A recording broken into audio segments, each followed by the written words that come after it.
ছাত্রছাত্রীরা, আমাদের চলছিল শিকার কবিতা। আজকে শিকার কবিতার লাস্ট পার্ট তোমাদের আমি করাবো, অর্থাৎ শেষ স্তবকটা। তো এটা হলেই আমাদের শিকার কবিতা পুরোপুরি শেষ হয়ে যাবে। তো দেখো, শুরু করছি।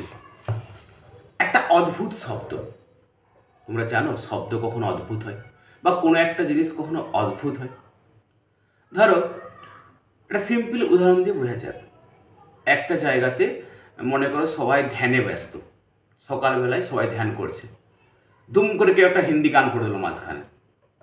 অর্থাৎ ওই হিন্দি গানটা হচ্ছে অদ্ভুত। কারণ কি? যেটা গতানুগতিক নিয়ম তার বিরুদ্ধে যাচ্ছে, যেটা মানুষের কাছে এক্সপেক্টেড নয়।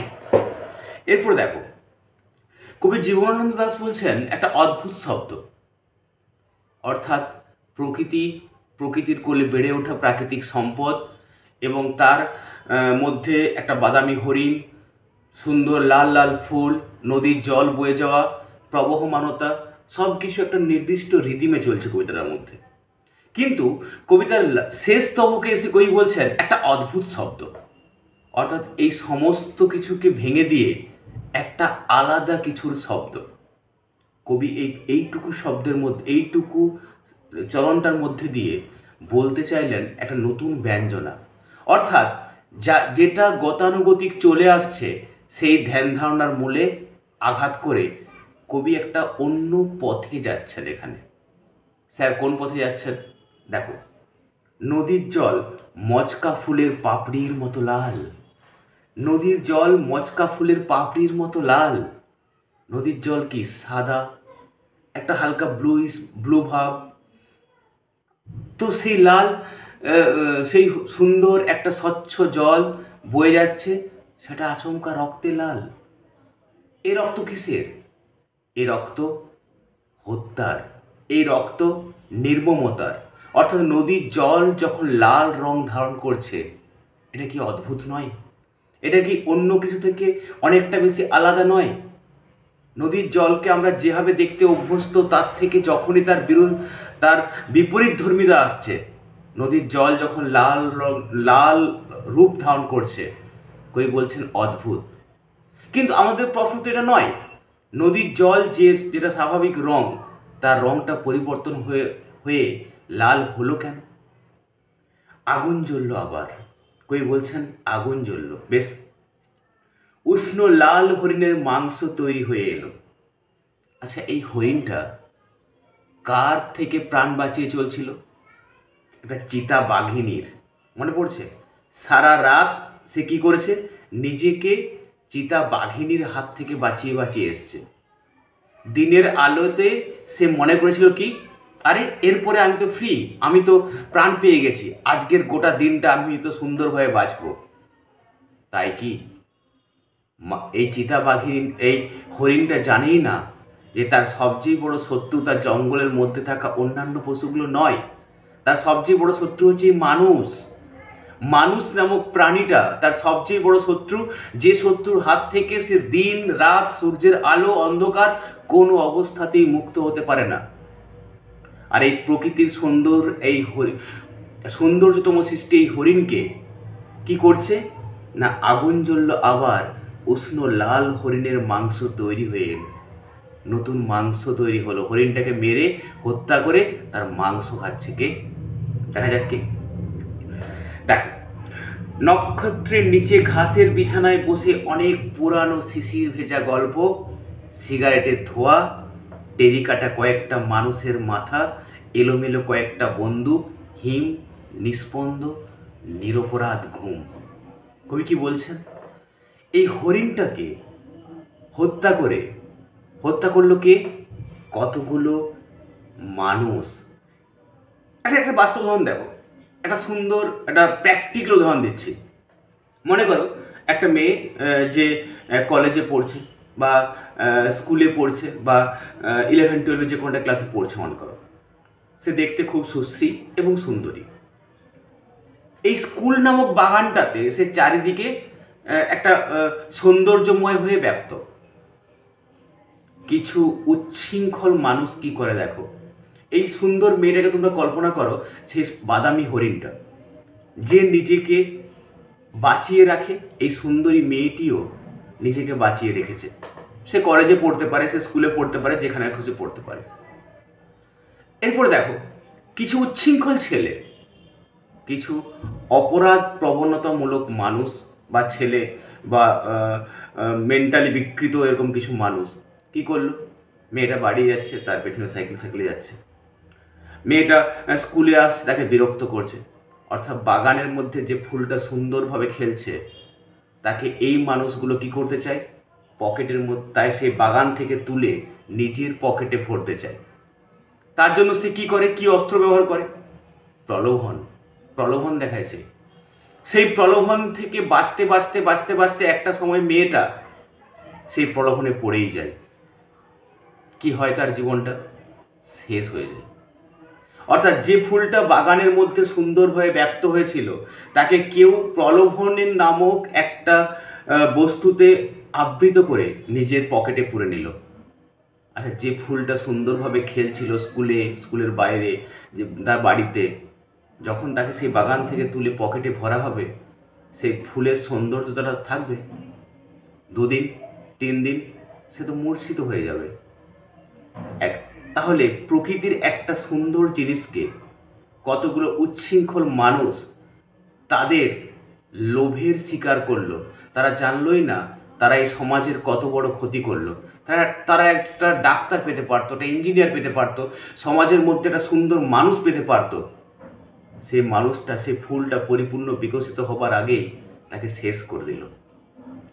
সেই হরিণটা আবার কি, এই মানুষগুলোই, ধরো যে মানুষগুলো সেই মেয়েটার জীবনটা নষ্ট করলো বা তাকে ধ্বংসের পথে নিয়ে চলে গেল, তারাই গল্প করে জীবনে দুঃখের গল্প। কখন একটা মানুষের জীবন নষ্ট করে এসে সেই গল্প করে আবার তাদের জীবনে দুঃখের গল্প, হতাশার গল্প। কোথায় না, সেই মেয়েটার কথাকে সম্পূর্ণরূপে বিস্তৃত হওয়ার পরে। তো কবি বলছেন, আগুন জ্বলল, উষ্ণ লাল হরিণের মাংস তৈরি হয়ে এলো। হরিণ হত্যা হলো, তার মাংস তৈরি হয়ে এলো। নক্ষত্রের নিচে ঘাসের বিছানায় বসে অনেক পুরনো শিশির ভেজা গল্প। সেই মানুষগুলো একটা প্রকৃতির মূল সৌন্দর্যকে নষ্ট করে এসে সেই শিশির ভেজা ঘাসের উপরে যখন আকাশের নক্ষত্রের আলোর, নক্ষত্র রয়েছে আকাশের মধ্যে, নক্ষত্র যখন বিরাজমান, তখন তারা এই ঘাসের উপরে বসে পুরনো শিশির ভেজা গল্প, অর্থাৎ প্রকৃতির কোনো রোমান্টিকতায় ব্যস্ত, বা নিজের দুঃখের কথা বলতে ব্যস্ত, বা পুরনো আবেগের কথা সে শোনাতে ব্যস্ত। একটা মানুষের প্রাণকে শেষ করে দিয়ে নিজের আবেগের কথা শোনানো কবির কাছে একটা ব্যঞ্জনা ছাড়া আর কিছু নয়। সিগারেটের ধোঁয়া, সম্পূর্ণ আধুনিকতা। সিগারেটের ধোঁয়া কি হয়, ইনহেল হয়, ভিতরে যায়, আবার বেরিয়ে আসে। অর্থাৎ নিজের কষ্টটা ভুলতে গিয়ে সে একটা প্রাণকে যে হত্যা করে দিয়েছে, সেই কথা সে বিস্মৃত, এবং সে কী করে, সিগারেটের ধোঁয়ায় আশ্রয় নেয়, যেখানে তার অমানসিকতার এবং অমানবিকতার বহিঃপ্রকাশ হচ্ছে। সিগারেট কি, তার অমানসিকতার এবং নির্লজ্জতার বহিঃপ্রকাশ বা প্রতীক হলো এই সিগারেট। তারপর কি বলছি, টেরিকাটা কয়েকটা মানুষের মাথা। টেরিকাটা চুল, তোমরা জানো যে চুলের একটা বিচিত্র ভঙ্গি করা হয়, মানে না, টেরিকাটা চুল, সেই টেরিকাটা অ্যাকচুয়ালি টেরিকাটা চুল কারা করতো, যারা সমাজের মধ্যে একটু অন্য ধরনের, যে টেরিকাটার রূপটা ভদ্র সমাজে বা সভ্য সমাজে চলে না, সেই রূপটা, চুলের সেই ভঙ্গিটা, অর্থাৎ তাদের মানে কি বলবো, হিংস্রতার একটা বহিঃপ্রকাশ ঘটাচ্ছে তাদের এই পোশাকের ভঙ্গিটা। এরপরে কবি কি বলছেন, যে এখানটাতে এলোমেলো কয়েকটা বন্দুক, হিম নিস্পন্দ নিরপরাধ ঘুম। একটা প্রাণ, পাশে একটা বন্দুক পড়ে আছে। বন্দুক কি করে, সৃষ্টি করতে পারে কোনো কিছু না, বন্দুক শুধু ধ্বংসের প্রতীক। সেই বন্দুক কি করলো না, সে একটা প্রাণকে, একটা প্রকৃতির সম্পদকে শেষ করে দিল। শেষ করে দেওয়ার পরে তাদের হৃদয়ের মধ্যে, এই টেরিকাটা মানুষগুলোর হৃদয়ের মধ্যে কোনো রকম অপরাধ বোধ জাগে না। তাদের অমানবিক সত্তা সদা জাগরুক হয়ে থাকে। আর তাদের, এবং এই মাংস খাওয়ার পরে তারা যে একটা সমাজের এত বড় ক্ষতি করলো, তার জন্য তারা অপরাধ বোধেও কখনো ভোগে না। তাদের ঘুমটা কি হয়? নিরপরাধ। এখন নিস্পন্দ শব্দটার মধ্যে দেখো যে একটা হরিণকে কয়েকটা মানুষ বা মনুষ্য সমাজ চিরকালীন একটা নিদ্রায় পাঠিয়ে দিয়েছে। মৃত্যু মানে কি? চিরকালীন নিদ্রা। তো এই চিরকালীন নিদ্রায় চলে যাওয়া, এটা বলা হয় নিস্পন্দ, নিরপরাধ ঘুম। হরিণটাকে সে কোথায় পাঠিয়ে, দেখো নিস্পন্দ করেছে কাকে? হরিণটাকে। নিরপরাধ ঘুম মানে কি? কারা ব্যস্ত নিরপরাধ ঘুমে? না, নিস্পন্দ নিরপরাধ ঘুম। পরীক্ষায় যদি পড়ে এটা যে এসএটিতে, তোমরা লিখবে ধরো ভোরের আলো কি? সে নিষ্পাপ। সেই নিষ্পাপ আলোতে একটা সুন্দর বাদামি হরিণ, যে নিরীহ, যে প্রাকৃতিক সৌন্দর্যময় সত্তার প্রতিভূ, তাকে, এই হরিণটাকে হত্যা করা হচ্ছে বিনা অপরাধে। কিন্তু এই হরিণকে বিনা অপরাধে মৃত্যু মানে ঘুমের রাজ্যে পাঠিয়ে দেওয়া, তার মৃত্যুরূপী যে ঘুম, সেই ঘুমটাকে জীবনানন্দ দাশ বলছেন নিরপরাধ। নিরপরাধ হয়েছে, এটা একটা পার্ট, দেয়ার ট্যাগ দেবে, দিয়ে লিখবে নিরপরাধ এখানে দ্ব্যর্থবোধ করতে ব্যবহৃত হয়েছে। একটা নিরপরাধ হরিণকে হত্যা করে একটা মানুষ যেমন মানে হত্যা করার পরে সেই টেরিকাটা মানুষগুলোর মনের মধ্যে কখনো অপরাধ বোধ জাগে না, নিজেকে ভাবে যে আমি কিছুই করিনি।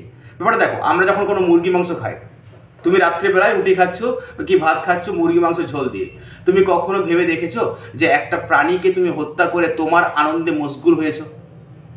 তো আমরা কোনো কি হয়, কোনো পার্টি হলে বা কোনো আনন্দ হলে কি, চলো আজকে মাংস হোক। তোমার আনন্দের জন্য একটা প্রাণকে বলি দিতে হয়, এবং তুমি মাংস খেয়ে ঢেকুর তোলার পরে যখন ঘুমাও, তখন তোমার মধ্যে অপরাধবোধ জাগে কি তুমি কোনো একটা প্রাণকে হত্যা করে এসছো? না স্যার।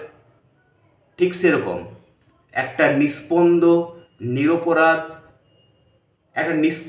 একটা জিনিসকে স্পন্দহীন করে দিয়ে, একটা জীবনকে তুমি শেষ করে দিয়ে, তুমি তার নিজের আনন্দে মশগুল হয়ে তুমি নিজেকে নিরপরাধী মনে করছো। এটা হচ্ছে বাস্তবিক অর্থ। আর কি, বন্দুক কিসের প্রতীক? বন্দুক আমরা সবাই জানি ভয়াবহ মরণাস্ত্রের একটা প্রতীক। এই বন্দুক এখানে বিপজ্জনক বিভীষিকা ও মানুষের মনুষ্যত্বহীনতাকে ফুটিয়ে তুলেছেন। আচ্ছা, এখান থেকে আর সেরকম ইম্পর্টেন্ট কিছু কোশ্চেন নেই। এরপরে আমি তোমাদের কিছু কোশ্চেন বলে দিচ্ছি। না, আজকে কোশ্চেন বলবো না, আগে তোমরা এই ভিডিওটা দেখে নাও। দেখার পরে আমি তোমাদেরকে, আমি অলরেডি অ্যান্সার করে রেখেছি, আমি সেই অ্যান্সার করার পরে তোমাদেরকে সেই কোশ্চেন, দেখো আমি পড়িয়েছি এখান থেকে। এটা আমার যে কোনো কবিতা পড়ালে তার একটা ব্রিফ নোটস বা শর্ট নোটস আমি তৈরি করে রাখি। এর মধ্যে মিথ্যার কিছু নেই। আমি তো ধরো পুরো জিনিসটার অর্থটা কতটুকু কি করব না করব বা কতটুকু তোমাদেরকে বোঝাবো, সেটা আমাকে রেডি হতে হয়। তার জন্য এটা হচ্ছে আমার রিসার্চ, মানে তোমাদের এই কবিতাটাকে ভালোভাবে পড়াতে গিয়ে যেটুকু নিজেকে পড়তে হয়েছে সেটার মধ্যে লেখা। এর মধ্যে আরও কয়েকটা জিনিস লেখা আছে, সেটা হচ্ছে যে এর মধ্যে আমি কি কি কোশ্চেন সাজিয়েছি 2025-এর জন্য, সেগুলো লেখা আছে। আমি যেগুলো সাজিয়েছি, অর্থাৎ 2025-এ এসএটি বলো বা এমসিকিউ বলো বা বড় কোশ্চেন বলো, কিভাবে কি তৈরি হবে, আমি ফুললি প্রিপেয়ার্ড। তোমরা ভিডিওটা দেখো, দেখা কমপ্লিট হয়ে গেলে আমাকে গ্রুপে মেসেজ করো বা কমেন্টস করো যে স্যার হয়ে গেছে রেডি। তখন আমি তোমাদের ফার্স্ট নোটস ব্যাকআপ কালকেই যাবে, যদি তোমাদের সবারই দেখা হয়ে যায়। তারপরে মনে রাখবে, ব্যাকআপ হওয়ার পরে আমি 10টা এমসিকিউর একটা এক্সাম নেবো। যে 10টা এমসিকিউর এক্সাম পাবে, মানে 10-এ 10 পাবে বা 10, যারা এক্সামটা অ্যাটেন্ড করবে তারাই কেবলমাত্র নোটস পাবে, বাকিরা নোটস পাবে না। এটা ক্লিয়ার? Thank you.